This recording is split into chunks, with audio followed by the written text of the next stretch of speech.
Yelling, yelling, and yelling. I want to tell you a story. I do couples therapy, and so many times I've seen this over and over again. The man and the woman are getting into a heated discussion about some issue in their relationship. And she'll say, green is green. And he'll say, blue is blue. And she'll say, purple is purple. And he'll say, black is black.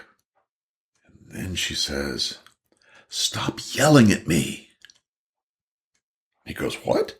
I'm not yelling. Yes, you are. No, I'm not. He says, see, he's yelling. So immediately then, the whole conversations get shifted. No longer is it about what the point he was making before. Now it's about whether he was yelling or not. So his point gets completely washed away. And he's frustrated and sits there scratching his head saying, I wasn't yelling. Well, when this happens, sometimes she'll turn to me and she'll say, tell him he's yelling. Tell him he's yelling. And I have to look at her and say, nope, he wasn't yelling.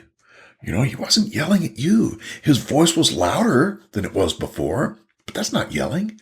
If he and his guy friends were talking like that to each other, that would mean they were impassioned about something. They were passionately discussing football, who knows what.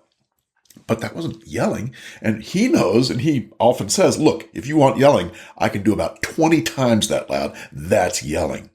But you see, what this tells us is that men and women tend to have a different kind of scale for what yelling is. And it also means that for men, it's very, very dangerous to use the same kinds of volumes that you might use with your male friends, with your wife or a female coworker. Because if you do that, you're basically putting yourself in jeopardy of being able to be washed away with this threat of you were yelling, the accusation of you were yelling. So a lot of times what I'll tell men is, look, when you have a really good point to make sure you use the softest voice you can, because it's such an easy gambit to say you're yelling, and that moves things away. So learn how to talk softly when you have a good point to make, and see where that takes you.